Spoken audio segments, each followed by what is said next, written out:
Hello दोस्तों, आज मैं आप सभी के बीच में एक महत्वपूर्ण वीडियो लाया हूँ। यह वीडियो एग्रीकल्चर से संबंधित है, तो मैं चाहूँगा कि आप यह वीडियो लास्ट तक ज़रूर देखें। अगर वीडियो आपको पसंद आए तो कृपया वीडियो को लाइक कीजिए। चैनल पर नए हैं तो चैनल को सब्सक्राइब कीजिए।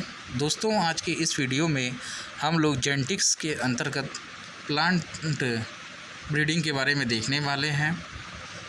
अगर आप मेरे और भी वीडियो देखना चाहते हैं तो चैनल पर जाकर देख सकते हैं, वहाँ पर प्लेलिस्ट बना दी गई है। साथ ही में जो लोग टेलीग्राम ग्रुप को नहीं ज्वाइन किए हैं वो लोग ज्वाइन कर लें, डिस्क्रिप्शन बॉक्स में लिंक दे दिया जाएगा। दोस्तों, आज का जो वीडियो है उसमें कुछ थोड़ा बहुत आप लोग भी मैनेज कर लीजिएगा, क्योंकि उसमें फ़ैन का आवाज़ आ रहा है। चूँकि गर्मी काफ़ी ज़्यादा है और हेल्थ इशू के वजह से जो है फ़ैन ऑन करना पड़ा है। तो चलिए बिना टाइम गवाए वीडियो को शुरू करते हैं। वीडियो पसंद आए वीडियो को लाइक कीजिए, चैनल पर नए हैं चैनल को सब्सक्राइब कीजिए और वीडियो को एंड तक ज़रूर देखिए। चलिए वीडियो को शुरू करते हैं।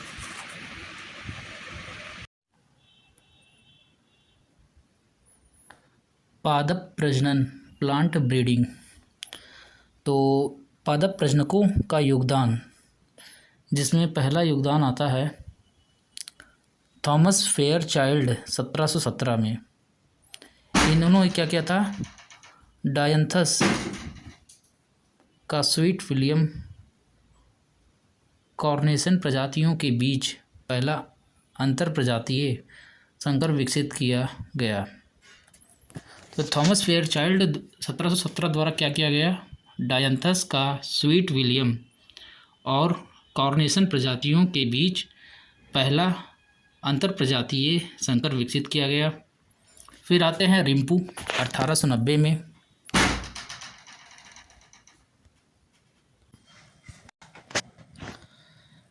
ट्रिटिकेल को उत्पन्न करने के लिए ब्रेड व्हीट ट्रिटिकम एस्टिवम और राई सिकल सीरियल के बीच पहला इंटरजेनिक क्रॉस बनाया गया और DT46 ट्रिटिकेल की किस्म है। तो रिम्पू ने 1890 में क्या किया, ट्रिटिकेल को उत्पन्न करने के लिए ब्रेड गेहूं ट्रिटिकम एस्टिवम और राई सिकल सीरियल के बीच पहला इंटरजेनिक क्रॉस बनाया गया और DT46 क्या है, ट्रिटिकेल की किस्म है।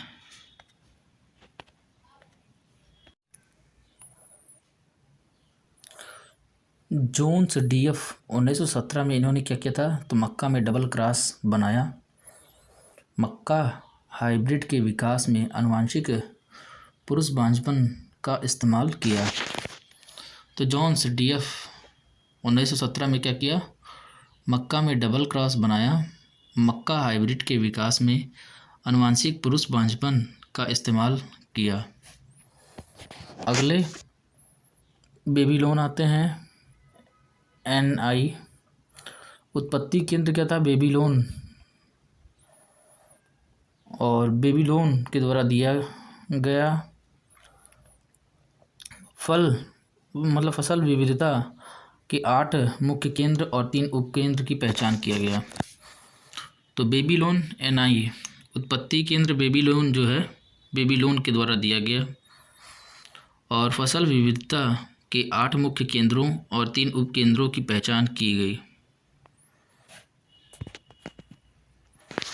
अब अगले हैं नागहरू यू 1935 में। इन्होंने ब्रिस्का की टेट्राप्लॉइड्स प्रजाति का एक त्रिकोण का उपयोग करके विकसित की और जिसे लोकप्रिय रूप से US त्रिकोण के रूप में जाना जाता है। तो नागहरू यू 1935 ब्रिस्का की टेट्राप्लॉइड प्रजाति एक त्रिकोण का उपयोग करके विकसित किया और जिसे लोकप्रिय रूप से US त्रिकोण के रूप में जाना जाता है। अगला आता है 6वां हैरिंगटन JB 1937। इन्होंने क्या किया कि प्रजनन का मास वंशावली मास पेडिग्री विधि, जो वंशावली विधि का एक संशोधित रूप है। तो हैरिंगटन जेबी 1937 इन्होंने प्रजनन की मांस वंशावली विधि, जो वंशावली विधि एक संशोधित रूप है। फ्लोर H 1956 इन्होंने क्या किया था, अलसी की रस्ट मेलाप्सोरा लिनी के कारण जीन के लिए जीन की अवधारणा, जीन फॉर जीन कॉन्सेप्ट विकसित किया था। तो फ्लोर H 1956 में इन्होंने क्या किया, अलसी की रस्ट मेलाप्सोरा लिनी के कारण जीन के लिए जीन की अवधारणा, जीन फॉर जीन कॉन्सेप्ट विकसित किया। और 8वां है अगला, वेंडर फ्लैंक जेई 1963 में इन्होंने क्या किया था, ऊर्ध्वाधर और क्षैतिज प्रतिरोध, वर्टिकल और हॉरिजॉन्टल रेजिस्टेंट की अवधारणा विकसित किया था। तो वर्टिकल और हॉरिजॉन्टल रेजिस्टेंस की जो अवधारणा है किसने विकसित किया था, तो वेंडर फ्लैंक जेई ने 1963 में। अगला है डोनाल्ड ने 1968 में इन्होंने क्रॉप आइडियोटाइप गेहूं में काम करके किया था, क्रॉप आइडियोटाइप गेहूं में काम करके। तो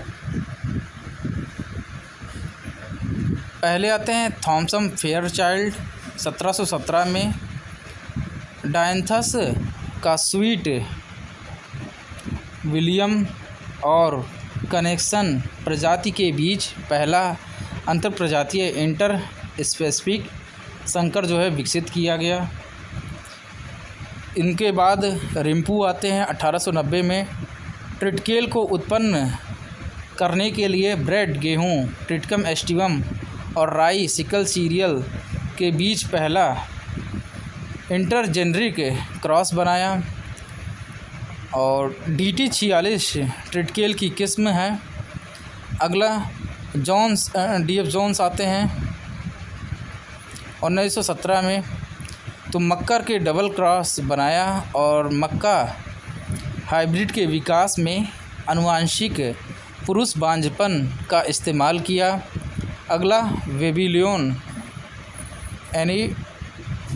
आते हैं, तो उत्पत्ति केंद्र वेबिलियन के द्वारा दिए गए और फसल विविधता के 8 मुख्य केंद्रों और 3 उपकेंद्रों की जो है पहचान की गई। वेबिलियन द्वारा क्या किया गया, फसल विविधता के 8 मुख्य केंद्र और 3 उपकेंद्र की पहचान की गई और उत्पत्ति केंद्र वेबिलियन के द्वारा दिए गए। यूनागरू आते हैं अगले 1935 में, तो ब्रिस्का की टेट्राप्लॉयड प्रजाति एक त्रिकोण का उपयोग करके विकसित की और जिसे लोकप्रिय रूप से US त्रिकोण के रूप में जो है जाना जाता है।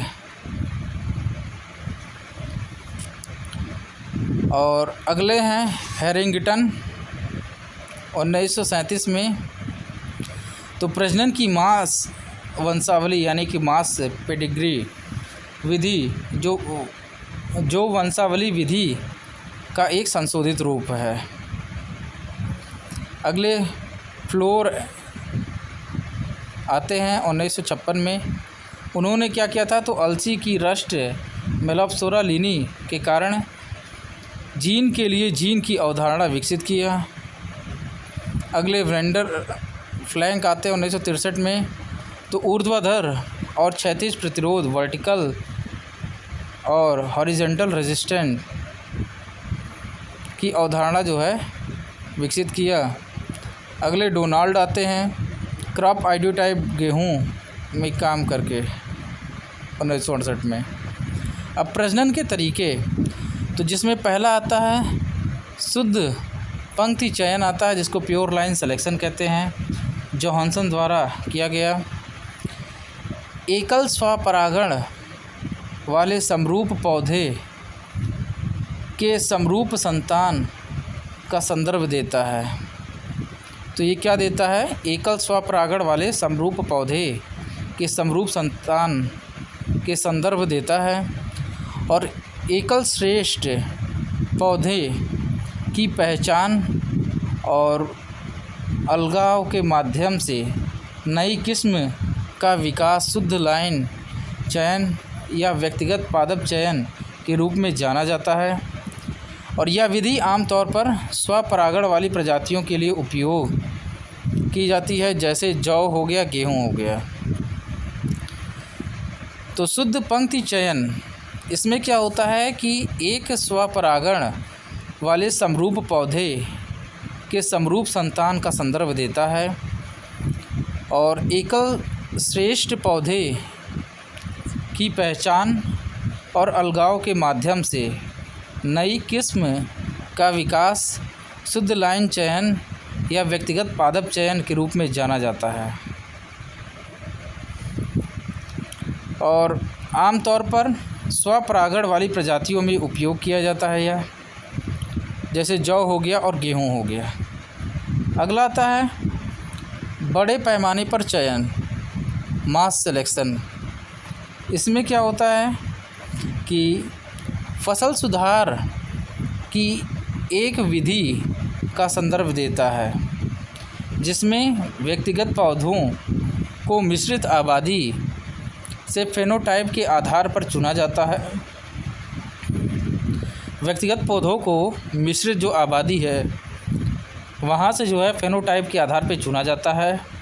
और उन बीजों को थोक यानी कि बल्क्ड किया जाता है और अगली पीढ़ी को विकसित करने के लिए उपयोग किया जाता है। और यह जो है फसल सुधार के सबसे पुराने तरीक़ों में से एक है।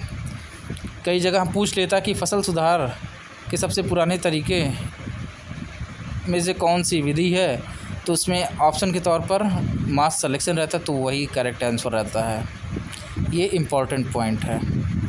और बड़े पैमाने पर चयन स्वयं और परपरागण प्रजातियां दोनों के लिए लागू होता है, लेकिन ज़्यादातर परपरागण वाली फसलों के लिए जो है काम आता है। उदाहरण के तौर पे जैसे मक्का हो गया, बाजरा हो गया, सरसों हो गया, अक्सर परपरागित फसलें जैसे कपास हो गया, ज्वार हो गया आदि आती हैं। तो बड़े पैमाने पर चयन, जिसको इंग्लिश में क्या कहते हैं, तो मास सिलेक्शन कहते हैं, फसल सुधार की एक विधि के संदर्भ देता है और जिसमें व्यक्तिगत पौधे को मिश्रित आबादी के से जो है फेनोटाइप के आधार पर चुना जाता है और उनके बीजों को थोक यानी कि बल्क्ड किया जाता है और अगली पीढ़ी को विकसित करने के लिए उपयोग किया जाता है। अगली पीढ़ी को विकसित करने के लिए उपयोग किया जाता है। और यह जो है फसल सुधार के सबसे पुराने तरीक़ों में से एक है और यह पॉइंट भी महत्वपूर्ण है।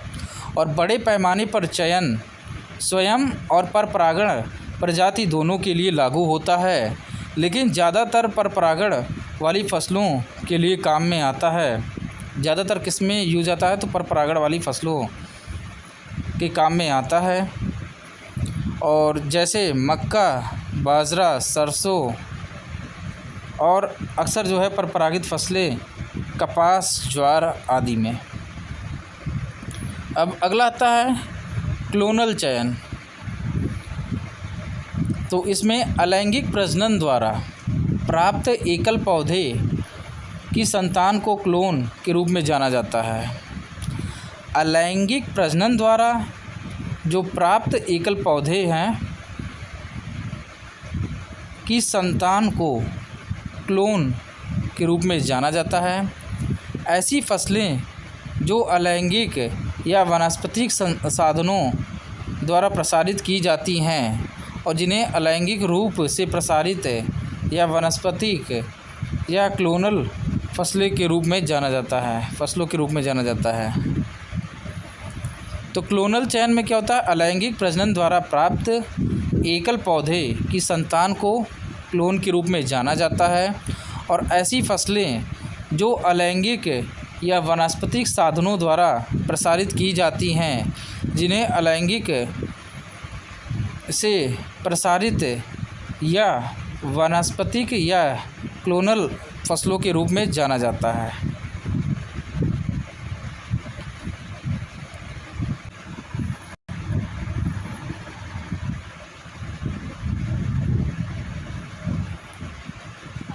अब अगला आता है पेडिग्री विधि।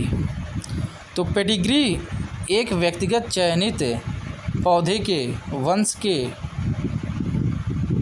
रिकॉर्ड को संदर्भित करता है और पेडिग्री प्रजनन जो है स्वपरागण वाली प्रजातियों के आनुवंशिक सुधार की एक विधि है जिसमें बेहतर जीनोम को पीढ़ियों से अलग किया जाता है और प्रत्येक पीढ़ी में चयनित पौधों के वंश का उचित रिकॉर्ड रखा जाता है।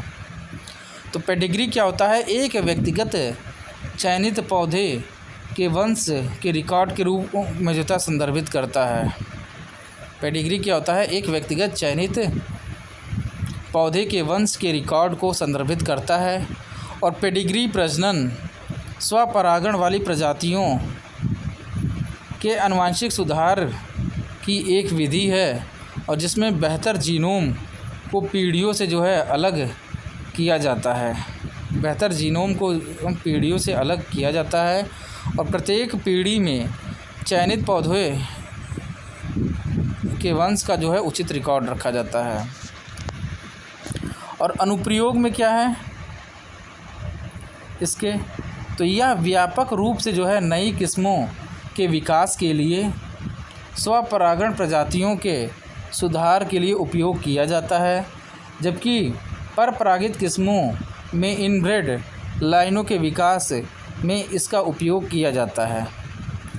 तो यह व्यापक रूप से नई किस्मों के विकास के लिए स्वपरागण प्रजातियों के सुधार के लिए उपयोग किया जाता है, जबकि परपरागित किस्मों में इनब्रेड लाइनों के विकास के लिए इसका उपयोग किया जाता है। अब अगला आता है थोक प्रजनन, जिसको बल्क ब्रीडिंग कहते हैं। तो इस तरीके में क्या है, तो चयन से तात्पर्य चयन प्रक्रियाओं से है जिसमें स्वपरागशील प्रजातियों के पृथक्करण जनसंख्या को थोक भूखंड में उगाई जाती है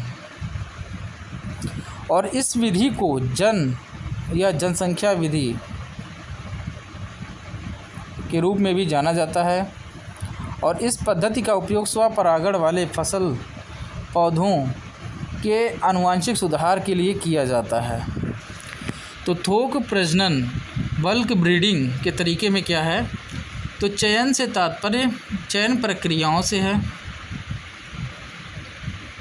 और जिसमें क्या होता है स्वपरागशील प्रजातियों की पृथक्करण जनसंख्या जो है थोक भूखंड में जो है उगाई जाती है और इस पद्धति का उपयोग जो है स्वपरागण वाले फसल पौधों की आनुवंशिकी सुधार के लिए जो है किया जाता है। अब छठवां आता है बैक क्रॉस विधि आता है।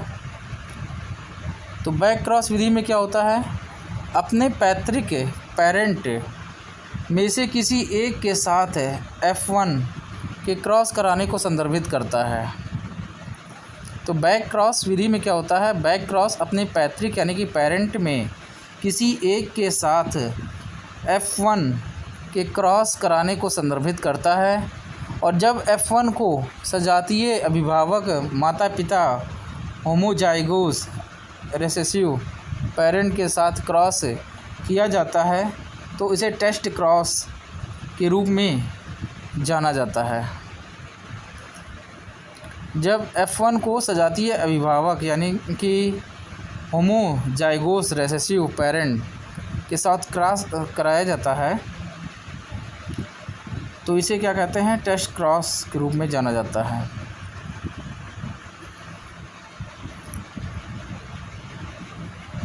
और बैक क्रॉस विधि फसल पौधों के 3 समूहों में लागू होती है। स्वपरागण, परपरागण और अलैंगिक प्रसार के लिए होता है। बैक क्रॉस विधि क्या है, फसल पौधों के 3 समूहों में लागू होती है। कौन कौन से, स्वपरागण हो गया, परपरागण हो गया और अलैंगिक प्रसार के लिए होता है। अब बैक क्रॉस पद्धति का उपयोग जो है व्यापक रूप से गेहूं और कपास दोनों के स्वयं और परपरागण प्रजातियों में रोग प्रतिरोध किस्मों के विकास के लिए किया गया है। बैक क्रॉस पद्धति का उपयोग किस में किया गया है, व्यापक रूप से गेहूं और कपास दोनों के स्वयं और परपरागण प्रजातियों में रोग प्रतिरोध किस्मों के विकास के लिए किया गया है।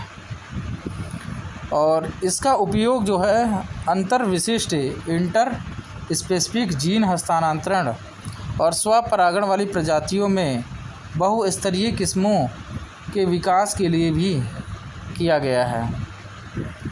तो इसका उपयोग किस में किया गया है, अंतर विशिष्ट इंटर स्पेसिफिक जीन हस्तांतरण और स्वपरागण वाली प्रजातियों में बहुस्तरीय किस्मों के विकास के लिए भी किया गया है।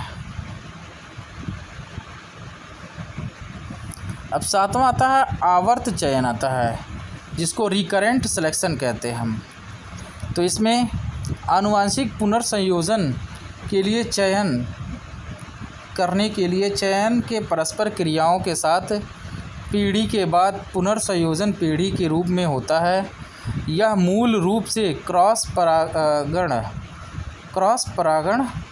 प्रजातियों के प्रजनन की विधि के रूप में विकसित किया गया था। और अब इसका उपयोग जो है स्वपरागण वाली प्रजातियों के लिए भी किया जाता है। तो आवर्त चयन रिकरेंट सिलेक्शन में क्या होता है कि आनुवांशिक पुनर्संयोजन के लिए चयन करने के लिए चयन के परस्पर क्रिया के साथ पीढ़ी के बाद पुनर्संयोजन पीढ़ी के रूप में होता है। किस रूप में होता है, तो पुनर्संयोजन पीढ़ी के रूप में होता है। और यह जो है मूल रूप से क्रॉस परागण प्रजातियों के प्रजनन की विधि के रूप में विकसित किया गया था। लेकिन अब इसका उपयोग जो है स्वपरागण वाली प्रजातियों के लिए भी जो है किया जाता है। तो प्रजनन के तरीके कौन कौन से हैं, शुद्ध पंक्ति चयन आता है और बड़े पैमाने पर चयन जिसको मास सिलेक्शन कहते हैं, और शुद्ध पंक्ति चयन को प्योर लाइन सिलेक्शन भी कहते हैं। और अगला आता है इसका क्लोन सिलेक्शन आता है। अलैंगिक प्रजनन द्वारा प्राप्त एकल पौधे के संतान को क्लोन के रूप में जाना जाता है। और अगला पेडिग्री आता है। तो पेडिग्री क्या है, एक व्यक्तिगत चयनित जो है पौधे के वंश के रिकॉर्ड को संदर्भित करता है। और अगला आता है थोक प्रजनन आता है, जिसको बल्क ब्रीडिंग कहते हैं। उसके बाद बैक क्रॉस विधि आता है और उसके बाद जो है आवर्त चयन आता है, रिकरेंट सिलेक्शन आता है।